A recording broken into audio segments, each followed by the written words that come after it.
বিশ্বনবীর 11টা বউ ছিল। কয়টা? আরো জোরে কোন? 11টা বিবি ছিল। দাসী ছিল 2 জন। কয়জন? তো মোট হইলো কয়জন? কয়জন? আমরা একজনের জ্বালায় অস্থির, জীবন দিয়া ফেলাম, মইরা যাবো, এরকম অস্থির কথা আমরা বলি, ঠিক কিনা? বিশ্বনবীর স্ত্রী ছিল 11 জন, দাসী ছিল 2 জন। মোট কয়জন? প্রথম বউ হচ্ছে খাদিজা, খাদিজা বিনতে খুয়াইলিদ, 1 নাম্বার, ঠিক কিনা? তারপরে আয়েশা বিনতে আবি বকর, হাফসা বিনতে উমর, জাইনাব নামে 2 বউ, জাইনাব বিনতে জাহাশ, জাইনাব বিনতে খুজাইমা, সাফিয়া বিনতে হুয়াই ইবনে আখতাব, সাউদা বিনতে জামাআ, জুয়াইরিয়া বিনতুল হারিস, মাইমুনা বিনতুল হারিস, উম্মে হাবিবা রমলা বিনতে আবি সুফিয়ান, উম্মে সালামা বিনতে আবি উমাইয়া। এই 11 জন বউ ছিল। সুবহানাল্লাহ। 2 জন দাসী ছিল। একজনের নাম রাইহানা বিনতে যায়েদ আন-নাবারিয়া, আরেকজনের নাম মারিয়া বিনতে শামউন আল-কিবতিয়া। চিল্লায় পড়েন আল্লাহু আকবার। অনেক ইহুদি খ্রিস্টান নাস্তিকের দলেরা বলে, নাস্তিকের বাচ্চারা বলে বিশ্বনবী নাকি নারী পূজারী ছিলেন, নারীর দেহভোগ করার জন্য এতগুলো বিয়ে করেছেন।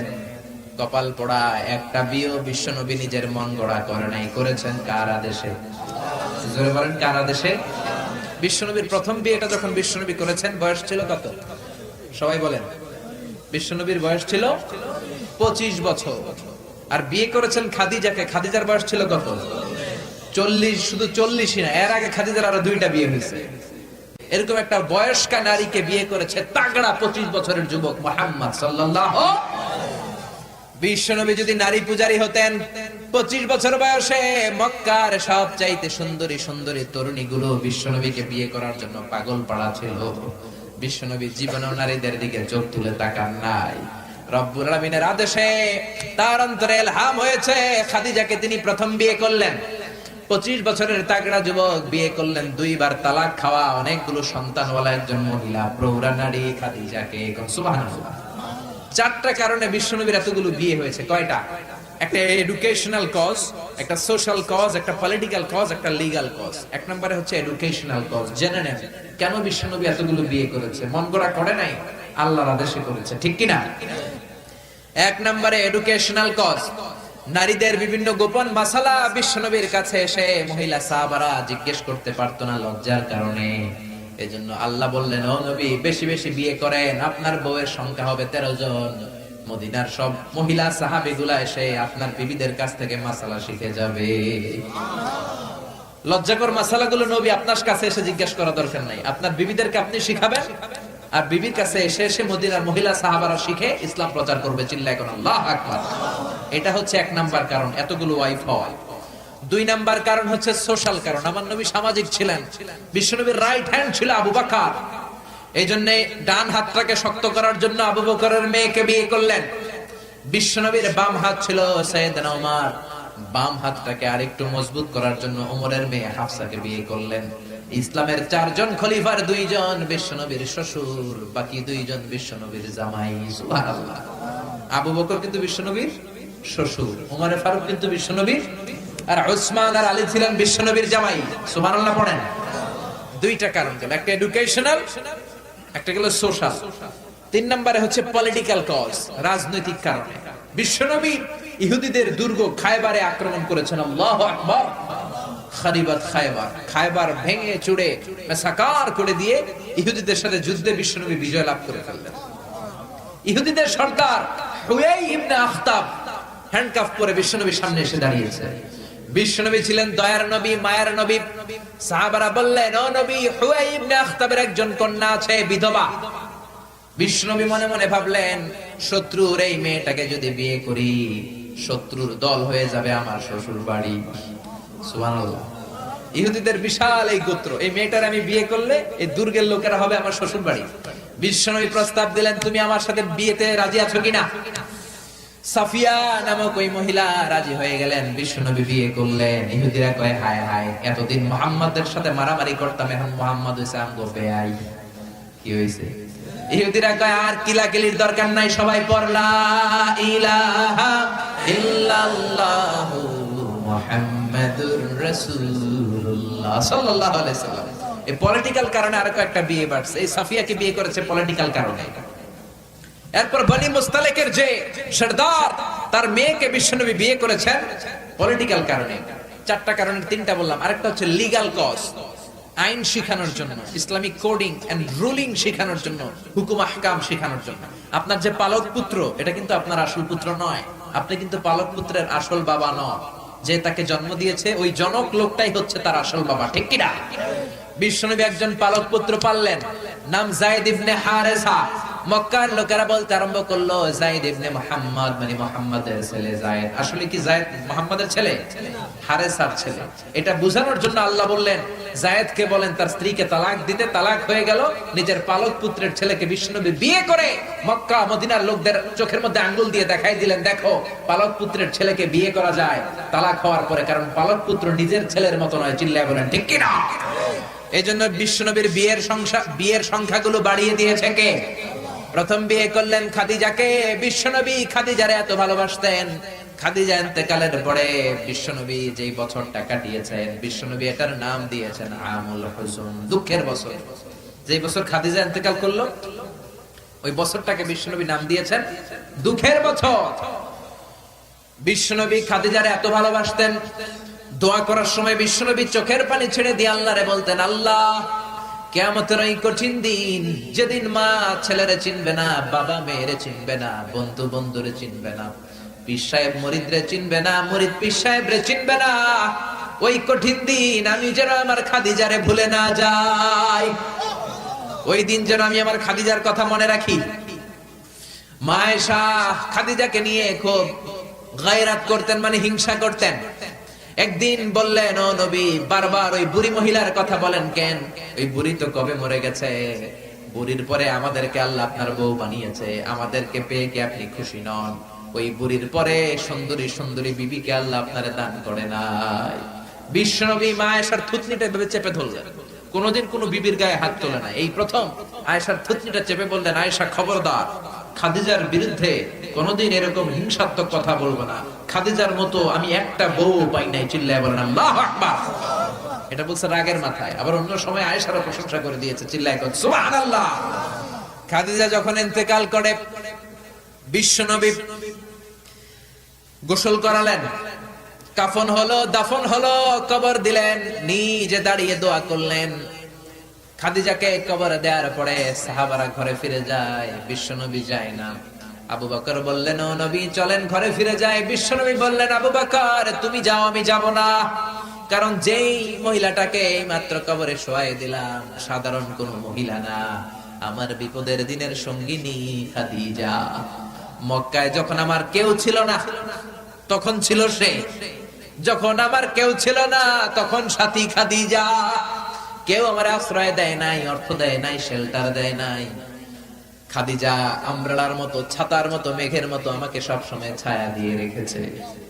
মক্কার লোকেরা আমারে 3 বছর জেল খাটালো, ওই জেলখানার ভিতরে কেউ যায় নাই, খাদিজা গিয়েছে।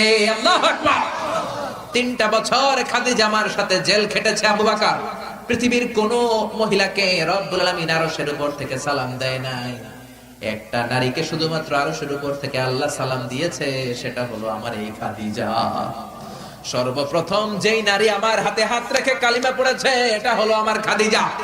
ও আবু বকর তুমি ঘরে ফিরে যাও, আমি যাব না, আমি নবী দাঁড়িয়ে থাকবো।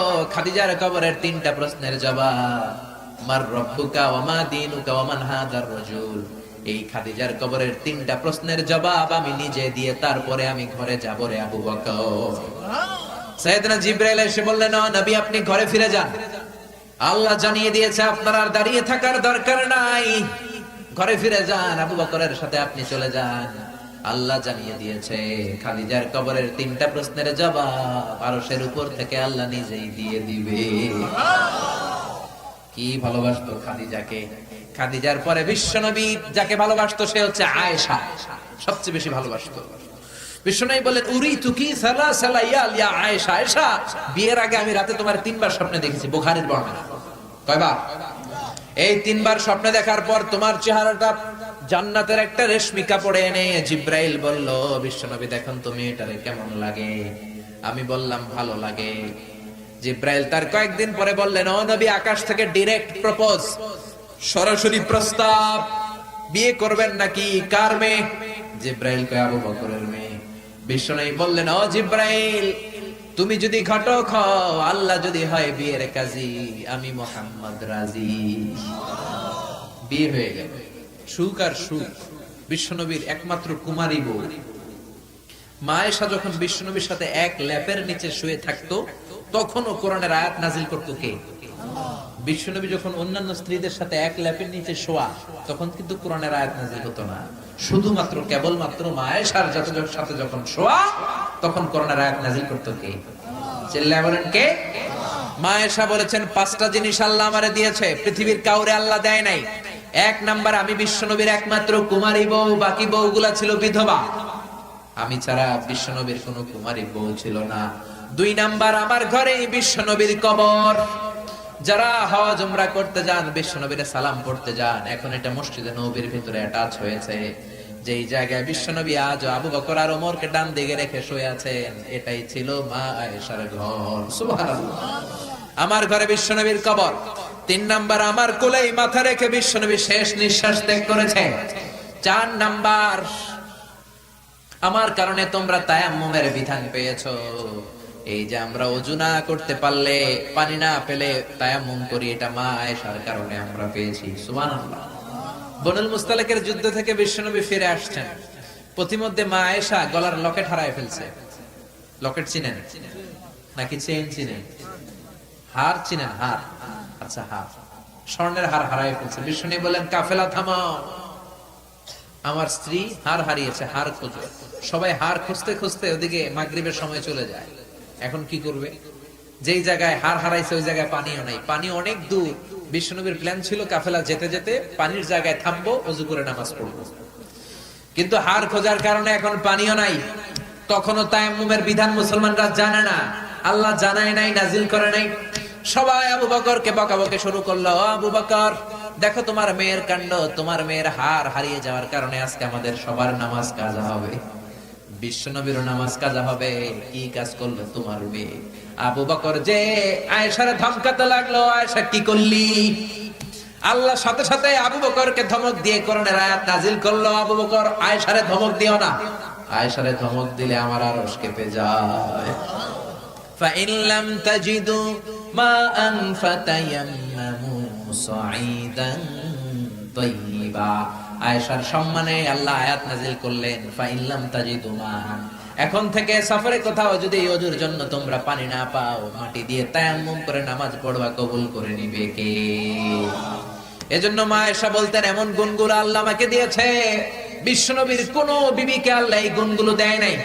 এত ভালোবাসতো বিশ্বনবী আয়েশাকে, 1 বালতি থেকে পানি নিয়ে দুইজনে গোসল করত। 1 বালতির মধ্যে পানি নিয়ে 1 মগ দিয়ে বিশ্বনবী মাথায় পানি ঢালে, আর 1 মগ দিয়ে মা আয়েশা ঢালে। গ্লাসের যেই জায়গায় ঠোঁট লাগিয়ে মা আয়েশা পানি খেত, ওই জায়গাটা খুঁজে খুঁজে বিশ্বনবী ওনার ঠোঁট লাগিয়ে পানি খেতেন। সুবহানাল্লাহ। আস্তে করে কত রোমান্টিক ছিল আমার নবী। মা আয়েশা ওটের হাড্ডি পছন্দ করত, ওটের হাড্ডি চুষে চুষে যে হাড্ডিটা মা আয়েশা রেখে দিত, ওই চোষা হাড্ডিটা নিয়ে বিশ্বনবী আবার চুষতে শুরু করে দিতে। রাতের বেলা দুষ্টামি করতেন মা আয়েশার সাথে। মা আয়েশাকে ছোট্ট বয়সে বিয়ে করেছেন, 9 বছর বয়স। মা আয়েশা তখনও পুতুল খেলা ছাড়তে পারে নাই। বিশ্বনবী নিজে পুতুল কিনে দিতেন, বলতেন আয়েশা খেলো। আয়েশার বান্ধবীরা যখন ঘরে আসতো, বুখারীর বর্ণনা, বিশ্বনবী আয়েশার বান্ধবীদের জন্য ঘরটা ছেড়ে দিতেন, চলে যেতেন বাইরে। আয়েশা তার বান্ধবীদেরকে নিয়ে খেলাধুলা শেষ করলে আবার বিশ্বনবী ঢুকতো। চিল্লায় বলেন সুবহানাল্লাহ। মা আয়েশা তীর খেলা দেখতে পছন্দ করতো। বিশ্বনবী, বুখারীর বর্ণনা, মা আয়েশাকে কাঁধে তুলে এক পর্দার এক পাশ দিয়ে ফাঁক করে বলো, আয়েশা যতক্ষণ মনে চায় তীরের খেলা দেখো। দীর্ঘক্ষণ দেখার পরে মা আয়েশার কাঁধে উঠতে পারে না। বিশ্বনবী বললেন, ও আয়েশা, মন ভরে তীর খেলা দেখা হয়েছে নাকি? আয়েশা বললেন, দেখা হয়েছে। তখন বিশ্বনবী কাঁধ থেকে তার ওয়াইফকে নামিয়েছেন। সুবহানাল্লাহ। রাতের বেলা ছোট্ট একটা ঘর, বিশ্বনবী তাহাজ্জুদের নামাজে দাঁড়ালে বিশ্বনবীর সেজদার জায়গায় মা পা ছড়িয়ে শুয়ে থাকতো।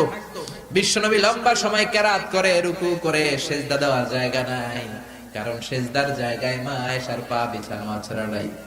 বিশ্বনবী মা আয়েশার পায়ের মধ্যে চিমটে দিত, মা আয়েশা পা দুইটা গুটিয়ে নিলে বিশ্বনবী সেজদা দিত। আবার সেজদা দিয়ে উঠে গেলে মা আয়েশা পা বিছিয়ে শুয়ে পড়তো। সুবহানাল্লাহ পড়বেন না? কি সুন্দর ছিল ওনাদের সংসার, কি ভালোবাসা ছিল। স্বামী স্ত্রীর পারস্পরিক সম্পর্ক তো আমরা বিশ্বনবীর জীবনী থেকে শিখবো, সাহাবাদের জীবনী থেকে শিখবো, ঠিক কিনা?